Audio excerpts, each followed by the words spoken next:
Hi students, unit 4 electromagnetic induction and AC ये चल रहा था और इसमें डिस्कस कर रहे थे हम लोग अल्टरनेटिंग करंट।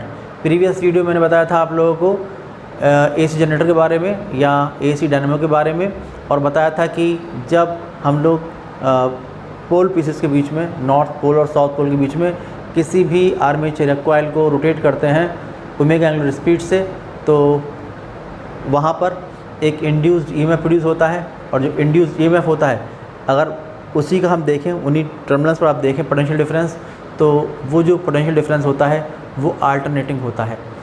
इसका मतलब मैंने एक ग्राफिक प्लॉट किया था, आपको साइन कर्व निकल के आया था, तो आपको ध्यान होगा कि जो पोटेंशियल डिफरेंस है, जो वोल्टेज होता है वो अल्टरनेटिंग होता है। इसका मतलब कि पहले ये टर्म पॉजिटिव, ये टर्मिनल पॉजिटिव, फिर ये नेगेटिव, फिर ये पॉजिटिव, ये नेगेटिव, ये वन साइकिल होता है, साइन कर्व की वन साइकिल।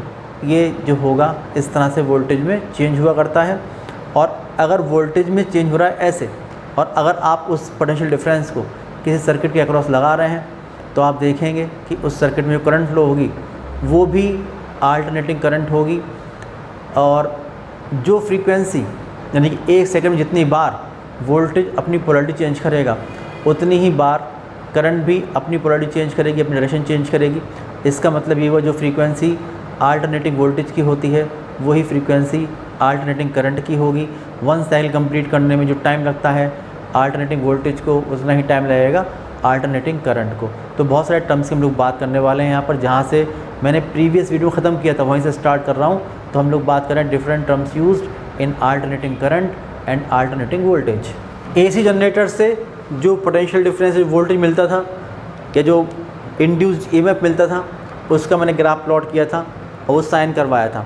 और आपको इक्वेशन याद होगी, वो इक्वेशन आई थी V = V0 sign omega T, ये निकल के आई थी। अगर मैं यही वोल्टेज लगा दूंगा किसी भी सर्किट के अक्रॉस, तो आप जानते हैं अगर रेजिस्टेंस के अक्रॉस लगाया, सपोज़ उस सर्किट में रेजिस्टेंस है, तो जो करंट फ्लो होगी I = वो होती है V/R। V की वैल्यू पुट कर देंगे तो V0 sign omega T upon R। आप जानते हैं V/R जो होता है वो करंट होती है, और क्योंकि V0 मैक्सिमम वोल्टेज है तो ये मैक्सिमम करंट होगी, जिसको हम I0 से रिप्रेजेंट करते हैं, पीक वैल्यू ऑफ करंट। तो I = I0 sign omega T, ये हो जाएगा। अगर हम इसका ग्राफिकल रिप्रेजेंटेशन देखें तो आप देख सकते हैं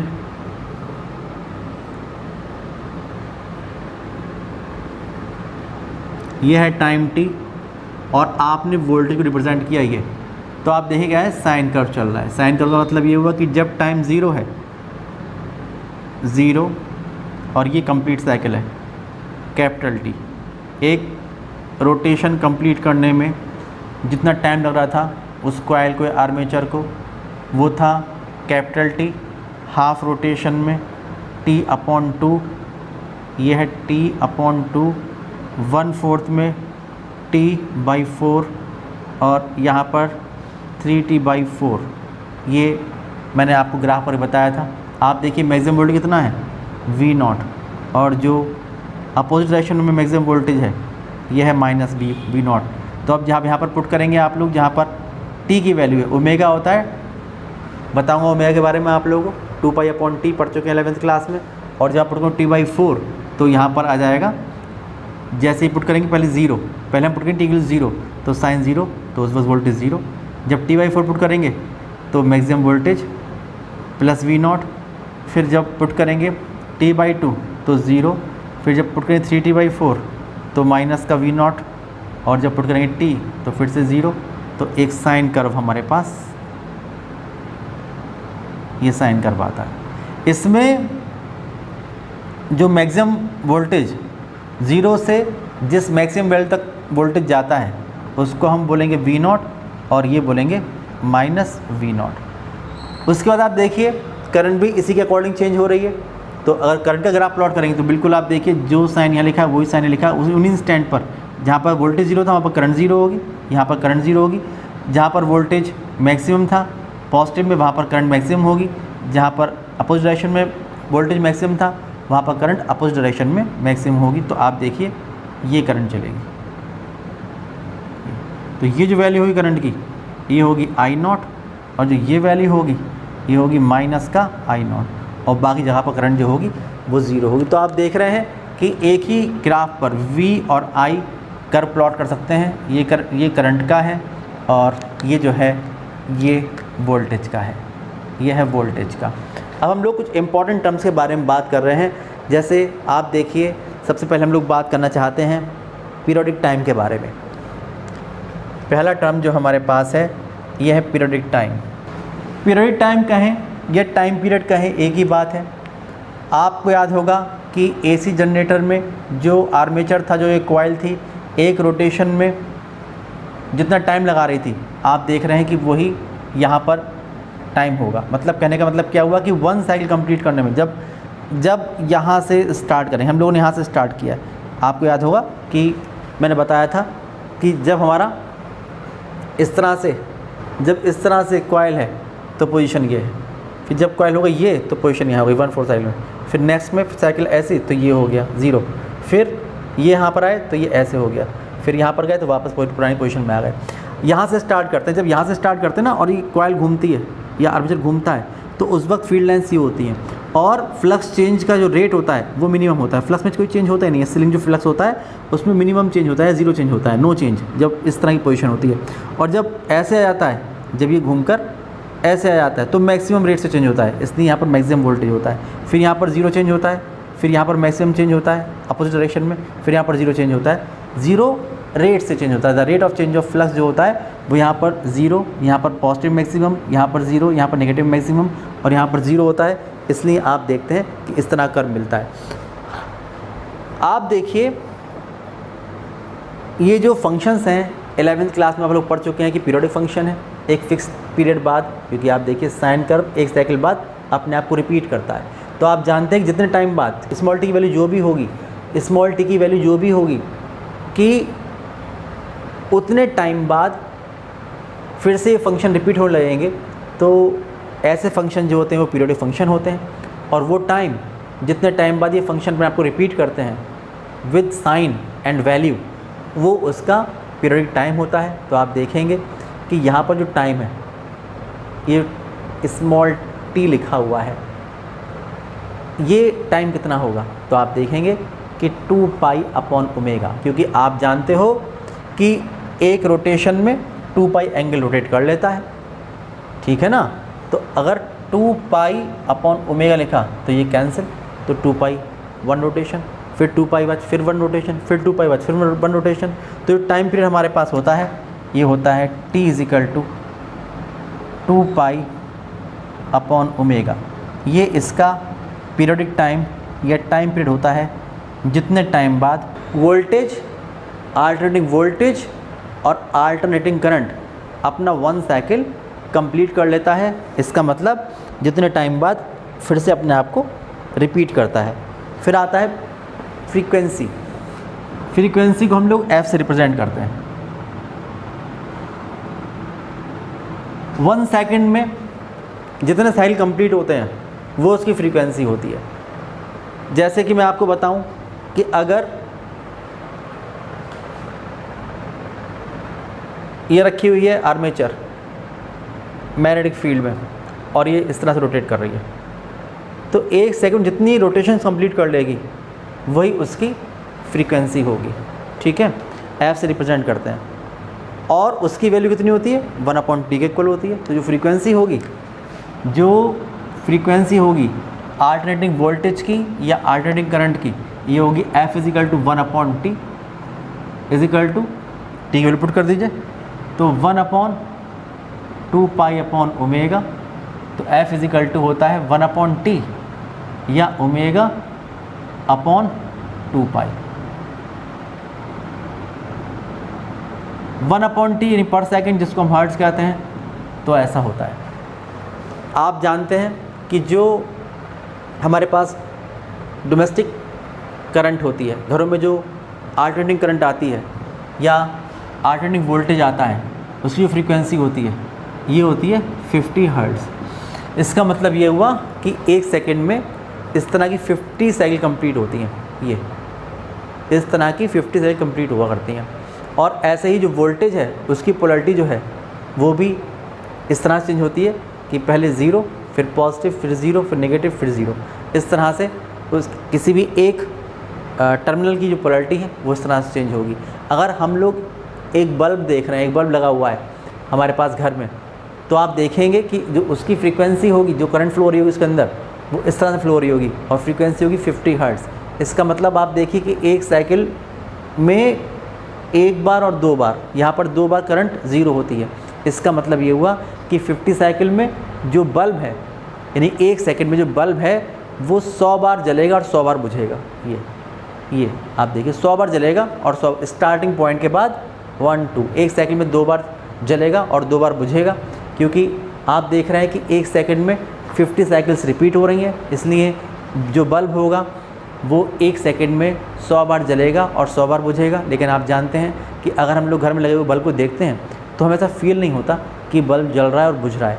लेकिन परसिस्टेंस ऑफ विज़न की वजह से आप जानते हैं कि ह्यूमन आई में परसिस्टेंस ऑफ विज़न होता है कि उसकी आँख पर जो भी लाइट गिरती है उसका इफ़ेक्ट कुछ टाइम तक रहता है, इसे हम परसिस्टेंस ऑफ विज़न कहते हैं।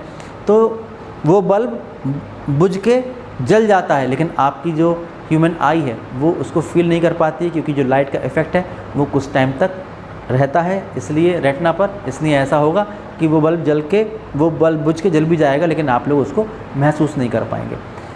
जैसे कि मैं आपसे कहूँ कि भाई एक सेकंड में 50 साइकिल्स उसने रिपीट की हैं, फ्रीक्वेंसी 50 हर्ट्ज़, तो टेम्परेचर कितना हुआ, T = 1/f जो होता है, T = 1/f यानी 1/50।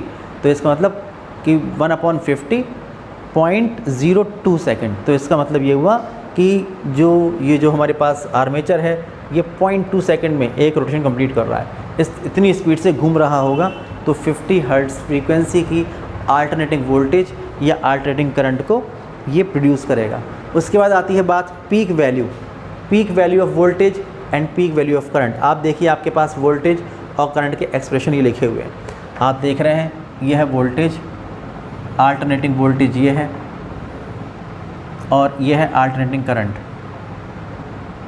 तो बहुत सारी वैल्यूज़ होती हैं करंट और वोल्टेज की यहाँ पर। तो सबसे पहले हम बात कर रहे हैं कि peak value of voltage and peak value of current.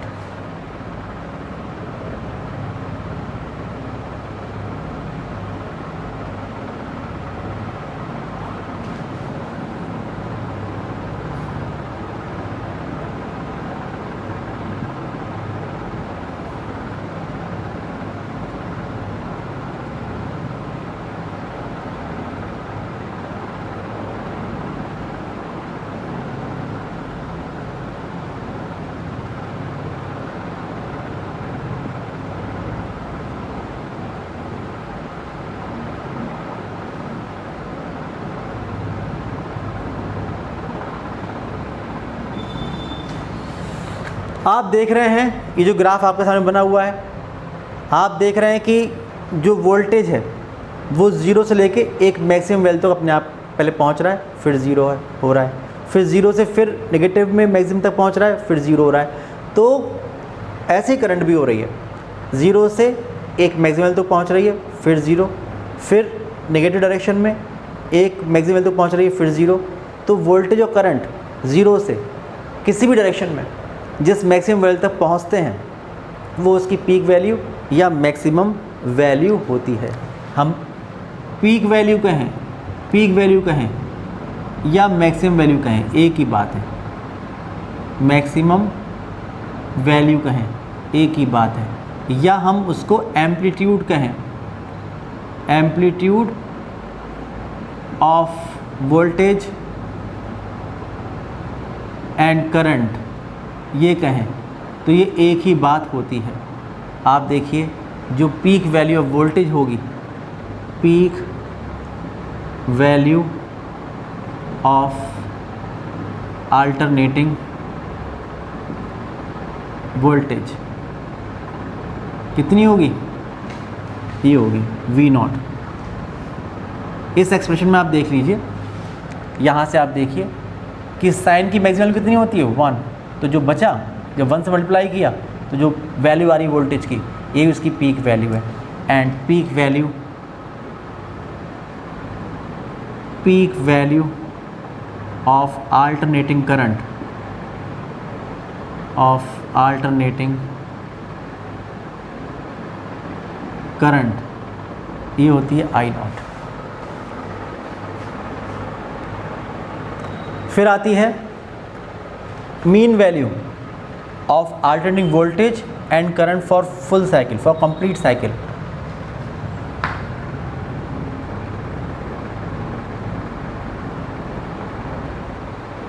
Mean value of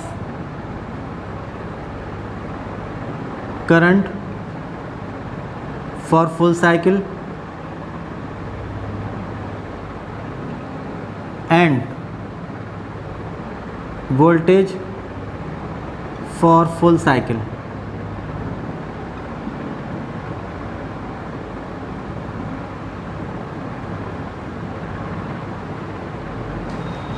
ये ठीक है भाई, ये निकालना है। तो आप देखिए कि पहले वोल्टेज, पहले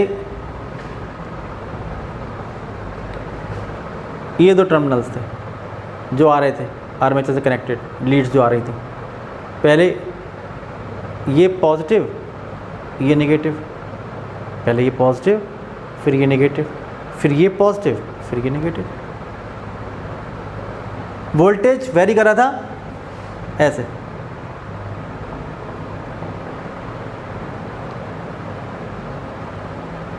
तो आप देखिए कि फुल साइकिल कंप्लीट वोल्टेज कितना हो गया। पहले इस तरह से इलेक्ट्रिक फील्ड, फिर ऐसे इलेक्ट्रिक फील्ड। तो आप देख रहे हैं कि जो वन साइकिल के लिए अगर आपने पोटेंशियल डिफरेंस अप्लाई किया, जो वोल्टेज आपने अप्लाई किया वो देखिए चल रहा है ऐसे, ये इस तरह से। तो इसका मतलब कि जितना पॉजिटिव है उतना ही नेगेटिव है। ये ऊपर वाला पोर्शन कैसा है, पॉजिटिव, नीचे वाला कैसा है, नेगेटिव। आप जानते हैं कि जो पोटेंशियल होता है, इलेक्ट्रिक पोटेंशियल, ये एक स्केलर क्वांटिटी होती है। तो आप देखिए जितना पॉजिटिव उतना ही नेगेटिव। तो वन साइकिल में जो मीन वैल्यू हो गई वोल्टेज की वो कितनी हो गई, 0। ऐसे आप देखिए करंट, ये चले, अगर ये वायर है तो पहले करंट गई ऐसे हाफ साइकिल में, ये वाली 0 से बढ़ती गई मैक्सिमम वैल्यू, फिर 0, फिर डायरेक्शन चेंज करी, 0 से बढ़ती गई फिर मैक्सिमम वैल्यू। तो इलेक्ट्रॉन पहले ऐसे से ऐसे आए और फिर ऐसे से ऐसे गए। तो नेट चार्ज कितना फ्लो हुआ, 0। जब नेट चार्ज फ्लो हो गया 0 तो आप जानते हैं I = Q/T। तो फुल साइकिल में जो चार्ज फ्लो हुआ वो कितना फ्लो हुआ, 0 और अपॉन T। तो कितनी हो गई mean current for full cycle, तो हो गई 0। ऐसे ही mean voltage for full cycle कितना हो गया, 0। तो आप लिखेंगे कि I mean for full cycle = Q mean upon time कितना हुआ, T। तो 0/T तो 0। और ऐसे ही V mean for full cycle, तो आप देखिए जितना पॉजिटिव उतना ही नेगेटिव, तो इसलिए कितना हो गया, 0। तो ये दोनों चीज़ जो होती हैं वो 0 हुआ करती है। उसके बाद देखिए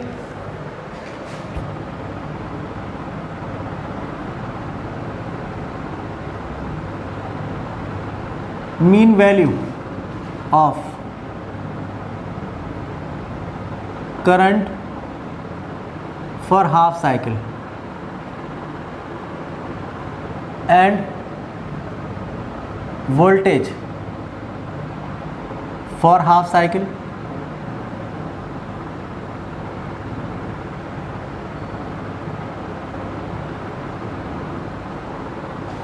अब आप देखिए 0 नहीं होगा, क्योंकि आप देखिए हाफ साइकिल में तो करंट भी है और वोल्टेज भी है। अगर इसमें आपको निकालना है तो हम निकाल सकते हैं। आप देखिए कि मान लीजिए पहले में निकालना है फॉर पॉजिटिव हाफ साइकिल, तो आप लिखेंगे कि फ्रॉम, फार्मूला होता है I = Q/T, ये फार्मूला होता है। अगर D की चार्ज dt टाइम में फ्लो हो गया तो आप लिखेंगे कि I = dQ/dt। इस वाले फार्मूले से अगर आप देखें कि mean value of current for positive half cycle, mean value of current for positive half cycle, positive half cycle, तो होगी I for positive half cycle. अगर आप देखें तो D Q, Q is equal to I T, तो मान लीजिए current है I और डी टी टाइम तक फ्लो हुई, तो I इंटू डी टी और अपॉन डी टी, इसको इंटीग्रेट कर दीजिए। हाफ साइकिल की बात कर रहे हैं तो हाफ साइकिल के लिए इसका मतलब कि इंटीग्रेट कर देंगे, इसको इंटीग्रेट कर देंगे 0 से t/2 लिमिट लेके, 0 से t/2 ये लिमिट लेके इसको इंटीग्रेट कर दिया। सही है। आप देखिए इसकी वैल्यू जो होगी डी टी का इंटीग्रेशन t लिमिट लिया तो t/2 माइनस 0, तो ये t/2 हो गया। तो ये हो गया इंटीग्रेशन आई डी टी, ये लिमिट लिया 0 to t/2 और ये हो गया t/2। अब आप लोग I की वैल्यू पुट कर दीजिए। I की वैल्यू कितनी है? I is equal to I not sine omega T, और जहाँ पर t लिखा है वहाँ पुट कर दीजिए 2 पाई बाई ओमेगा। तो पुटिंग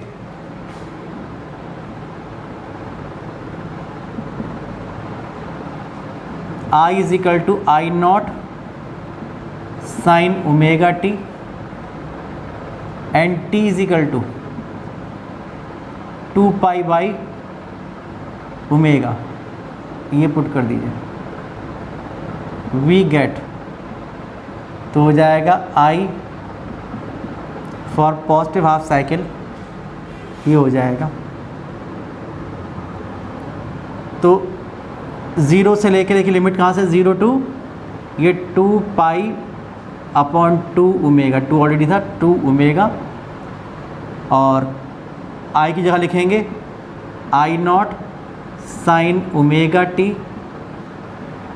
डी टी, और अपॉन जहाँ लिखा है t/2, 2 पाई/ओमेगा, और 2 पहले से था यहाँ पर, इससे कैंसिल हो जाएगा।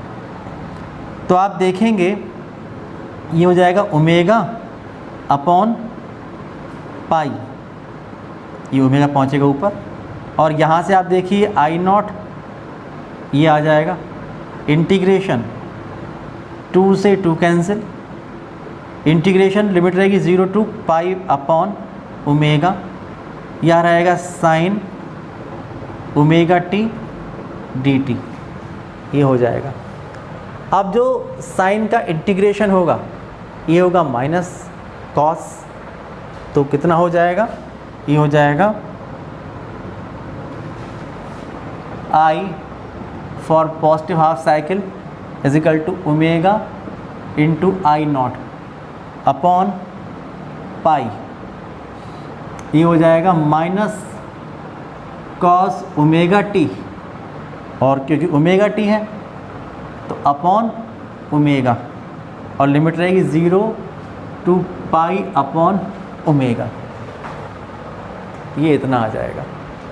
अब आप यहाँ से लिमिट लेंगे, ये ओमेगा यहाँ ले लीजिए पहले, तो I mean for positive half cycle is equal to omega into I naught, omega into pi नीचे आ जाएगा यहाँ पर डिनोमिनेटर में, और ये माइनस भी आप यहाँ ले लीजिए, तो हो जाएगा कॉस ओमेगा टी और पाई/ओमेगा, और ये अपर लिमिट पाई/ओमेगा, लोअर लिमिट 0, ये हो जाएगा। तो आप देखिए ओमेगा से ओमेगा कैंसिल हो जाएगा, तो I mean value for positive half cycle minus I naught upon पाई, पहले जहाँ लिखा हुआ है t वहाँ लिखिए पाई/ओमेगा, तो cos omega into pi omega and minus cos 0, ये हो जाएगा, इससे कैंसिल हो जाएगा। कॉस पाई, जो कॉस पाई होगा वो होगा -1, और माइनस कॉस 0 1, तो -1 और -1 -2, और माइनस माइनस प्लस, तो I mean value for positive half cycle is equal to 2 I naught upon pi. अगर हम लोग पाई की वैल्यू पुट कर देते हैं यहाँ पर, तो वैल्यू निकल के आती है 0.637 इंटू I0, ये वैल्यू निकल के आती है। ये आती है पॉजिटिव हाफ साइकिल के लिए। अगर आप ऐसे सॉल्व करेंगे तो आएगी नेगेटिव हाफ साइकिल के लिए। Similarly for negative half cycle, similarly mean value of current for negative half cycle वो जाएगी I minus is equal to 2 minus 2 I0 upon pi या माइनस 0.637 I0, इतना हो जाएगा। और आप देखेंगे कि जितना पॉजिटिव हाफ साइकिल में है उतना ही नेगेटिव हाफ साइकिल में है, इसलिए मीन अगर आप निकालेंगे, अगर आप टोटल निकालेंगे फुल साइकिल के लिए तो ज़ीरो रहेगा। ठीक है ना, क्योंकि आप देखिए यहाँ पर जितना पॉजिटिव है उतना यहाँ पर नेगेटिव है, इसलिए mean value of current for complete cycle, for full cycle, ये ज़ीरो होगी। ऐसे ही अगर आपको चाहिए वोल्टेज, ऐसे सॉल्व करेंगे तो अगर आपको बात चाहिए वोल्टेज के लिए बात चाहिए तो आप लेंगे mean value of voltage for positive half cycle, mean value of voltage for positive half cycle निकल के ऐसे सॉल्व करेंगे तो 2V0 अपॉन पाई, इसका मतलब प्लस 0.637 V0 ये निकल के आएगा। और अगर आपको चाहिए नेगेटिव हाफ साइकिल की mean value for the voltage तो आएगा V नेगेटिव हाफ साइकिल के लिए मीन वैल्यू तो आएगा माइनस 2V0 अपॉन पाई, इसका माइनस 0.637 इंटू V0, ये निकल के आती है बात। और आप देख रहे हैं कि जो मीन वैल्यू है हमारे पास करंट की, ये पीक वैल्यू की 0.637 टाइम्स है, या जो पीक वैल्यू होगी करंट की, जो पीक वैल्यू करंट की होती है उसकी 63.7% है। ठीक है ना, तो ये हम लोग इस तरह से सॉल्व कर सकते हैं। फॉर्मूले याद भी करिएगा आप लोग।